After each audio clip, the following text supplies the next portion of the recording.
లగచర్ల దాడి జరిగిన తర్వాతనైతే రోజుకో సెన్సేషన్ వార్త బయటికి వస్తోంది. ఎందుకంటే నిన్న ఎప్పుడైతే మాజీ ఎమ్మెల్యే కొడంగల్కి సంబంధించిన మాజీ ఎమ్మెల్యే పట్నం నరేందర్ రెడ్డిని అరెస్ట్ చేసిన తర్వాత అండ్ 14 రోజులు ఆయనను రిమాండ్ విధించి విచారణ అయితే కొనసాగిస్తూ ఉన్నారు. దీన్ని చాలా సీరియస్గా తీసుకుంది సర్కార్.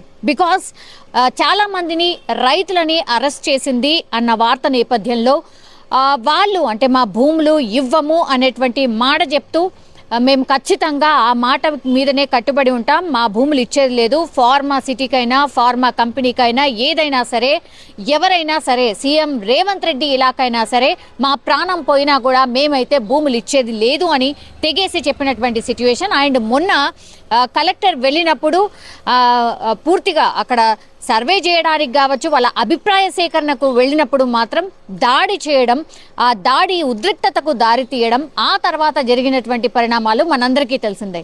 అయితే ఇందులో పూర్తిగా కుట్రకోణం దాగి ఉంది. ఎందుకంటే భూములు ఎవరైతే కోల్పోతున్నారో వాళ్ళు చాలా తక్కువగా ఉన్నారు. భూములు లేనటువంటి వాళ్ళు బీఆర్ఎస్ ముసుగులో కుట్రపూరితంగా దాడి చేసినటువంటి వాళ్ళే ఎక్కువగా ఉన్నారు అనంటూ కాంగ్రెస్ కావచ్చు లేదంటే పోలీస్ శాఖ గుర్తించింది.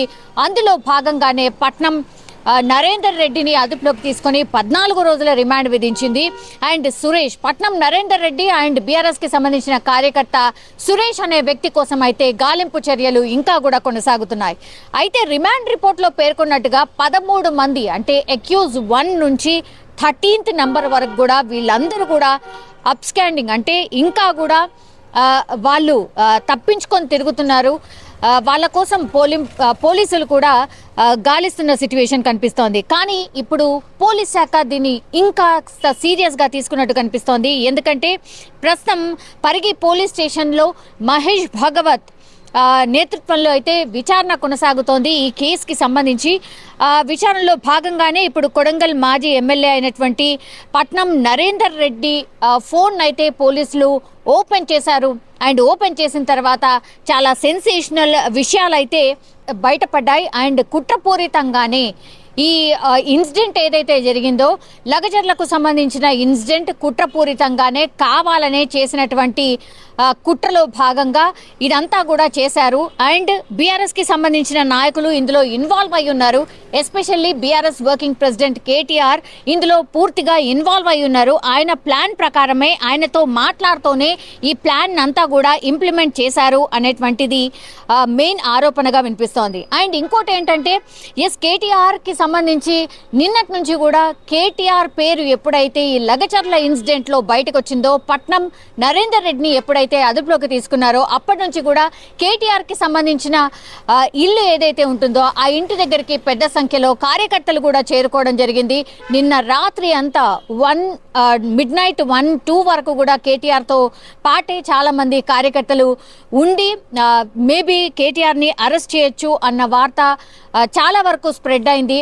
అండ్ ఈ రోజు మార్నింగ్ కూడా మహేష్ కుమార్ గౌడ్ ఎవరైతే పిసిసి చీఫ్ ఉన్నారో ఆయన కూడా డైరెక్ట్ గానే కామెంట్ చేశారు, ఎస్ ఇందులో కుట్రకోణమే దాగి ఉంది, రాష్ట్రంలో అలజడి క్రియేట్ చేసే ప్లాన్ ప్రకారమే ఇదంతా కూడా చేస్తున్నారు, అభివృద్ధిని ఆర్ కాంగ్రెస్ పాలనని చూడలేక ఓర్వలేకనే ఇదంతా కూడా ప్లాన్ చేశారు, అందులో మెయిన్గా ఉన్నటువంటిది వెనకాల ఉండి నడిపిస్తోంది కేసీఆర్ అనేటువంటి కామెంట్స్ కూడా చేయడం జరిగింది. అండ్ కేసీఆర్ ప్లాన్లో భాగంగానే ఇదంతా జరుగుతోంది అంటూ కూడా తెలంగాణ కాంగ్రెస్కి సంబంధించిన అఫీషియల్ ట్విట్టర్లోనే కాంగ్రెస్ పార్టీ ఒక ట్వీట్ కూడా చేసింది. అదేంటో ఒకసారి నేను చదివి వినిపించబోతున్నా. రాష్ట్రంలో అల్లకల్లోలం సృష్టించేందుకు కేసీఆర్ ప్లాన్, అధికారులపై దాడిని సమర్థిస్తున్న కేటీఆర్ అండ్ బీఆర్ఎస్ నాయకులకు రైతులు, మహిళలు, నిరుద్యోగులు అంటూ ముసుగు వేసి ధర్నాలు నిర్వహించి దాడులు చేసి రాష్ట్ర అభివృద్ధి అడ్డుకునేందుకు విధ్వంసకర వ్యూహాలు అంటూ ఒక సెన్సేషనల్ ట్వీట్ కూడా తెలంగాణ కాంగ్రెస్ నాయకులు చేసినటువంటి సిచ్యువేషన్ కనిపిస్తోంది. సో ఇదంతా చూస్తుంటే కూడా ఒక ప్లాన్ ప్రకారమే మరి బీఆర్ఎస్ పార్టీ ఇదంతా కూడా చేసిందా? పట్నం నరేందర్ రెడ్డి అండ్ ఆ తర్వాత అనుచరుడైనటువంటి సురేష్ ద్వారా కుట్రపూరితంగానే అధికారుల మీద దాడి చేసుడు అండ్ దాని తర్వాత కలెక్టర్ని కొట్టే ప్రయత్నం చేయడం, అంటే రాళ్ళు, కర్రలు అండ్ కారం పొడి తీసుకుని ఉద్యోగులు, ప్రభుత్వ ఉద్యోగుల మీద దాడికి ప్రయత్నం చేయడం అండ్ ఇదంతా కూడా ఒక ప్లాన్ ప్రకారం సురేష్ ద్వారా ఇదంతా నడిపించారు. అండ్ దీని మొత్తం వెనకాల ఉంది కేసీఆర్. ఆ తర్వాత పూర్తిగా వీళ్ళ బీఆర్ఎస్కి సంబంధించిన నాయకులకి టచ్లో ఉంటూ పూర్తిగా ప్లాన్ని ఇంప్లిమెంట్ చేసే విధంగా కేటీఆర్ పూర్తిగా ఇందులో ఇన్వాల్వ్ అయి ఉన్నారు అనేటువంటిది అయితే పోలీస్ శాఖ కావచ్చు, ఆ తర్వాత పూర్తిగా కాంగ్రెస్ నాయకులు అంటున్నటువంటి సిచ్యువేషన్ అయితే కనిపిస్తోంది.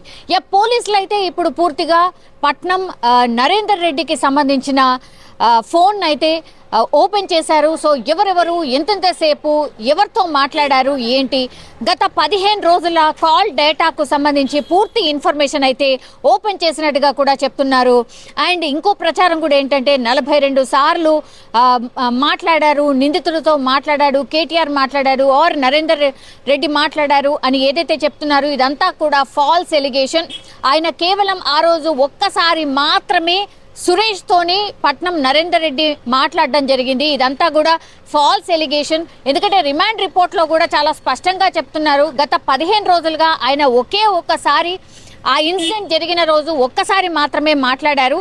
అండ్ గత 15 రోజులుగా మొత్తంగా 84 సార్లు వాళ్ళిద్దరు మాట్లాడుకున్నారు. అండ్ ఎక్కడా కూడా కేటీఆర్ అందులో లేడు అనేటువంటి మాట అయితే చెప్తున్నారు. కానీ పట్నం నరేందర్ రెడ్డి ఫోన్ ఓపెన్ చేస్తే మాత్రం కేటీఆర్ తోని మాట్లాడాడు, ఖచ్చితంగా కేటీఆర్ ఇందులో ఇన్వాల్వ్ అయి ఉన్నాడు అనేటువంటి మాట అయితే బీఆర్ఎస్ కి సంబంధించిన నాయకులకు చెప్పే ప్రయత్నం కాంగ్రెస్ పార్టీ చేస్తోంది. యాజ్ వెల్ యాజ్ పోలీస్ శాఖ కూడా ఇదే విషయాన్ని పదే పదే అంటే ఇందులో కుట్ర కోణం దాగి ఉంది, బీఆర్ఎస్ నాయకులు ప్లాన్ ప్రకారమే ఇదంతా చేశారు అని పదే పదే చెప్తున్నారు. And Patnam Narender Reddy phone open చేసిన తర్వాత కూడా ఇదే విషయాన్ని ధృవీకరించబోతున్నారు అనేటువంటి మాట కూడా చెప్తున్నారు.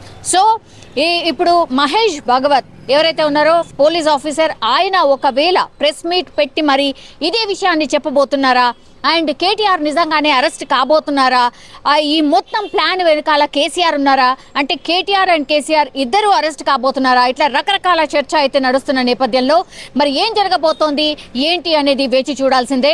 అండ్ కాసేపటి క్రితం కేటీఆర్ కూడా ట్వీట్ చేశారు, అన్ని కుట్ర చేశాము, అది చేశాము, ఇది చేశామని మాటలు చెప్పడం కాదు, నిజంగా కుట్ర చేసి ఉంటే నిరూపించండి, చలో నేను సిద్ధంగా ఉన్నాను, నన్ను అరెస్ట్ చెయ్యండి, ఎనీ టైమ్ ఐఎమ్ రెడీ, మీరు ఖచ్చితంగా నన్ను అరెస్ట్ చేయాలి అని అనుకుంటున్నారు కాబట్టి మీరు ఎందులో ఒక దాంట్లో అయినా నన్ను ఇరికిచ్చి అరెస్ట్ చేయాలనుకుంటున్నారు, నాకేం భయం లేదు, నేను తల ఎత్తుకొనే నేను జైలుకైనా వెళ్తాను, నేను తప్పు చేయనప్పుడు నేనెందుకు భయపడతాను, భయం మీకు ఉంది నాకు కాదు అనేటువంటిది కూడా ట్వీట్ చేయడం జరిగింది కేటీఆర్. సో ఏం జరగబోతోంది ఏంటి, మరి పదే పదే కేటీఆర్ అరెస్ట్ అనేటువంటిది వార్తలు వస్తున్న నేపథ్యంలో నిజంగానే కేటీఆర్ అరెస్ట్ కాబోతున్నారా, దీని వెనకాల పూర్తిగా కేటీఆర్ అనే మాట వినిపిస్తోంది, కానీ స్కెచ్ అంతా మరి కేసీఆర్ దా ఏంటి, పోలీసులు ఏం తెచ్చబోతున్నారు అనేది ఇప్పుడు హాట్ టాపిక్ గా మారింది.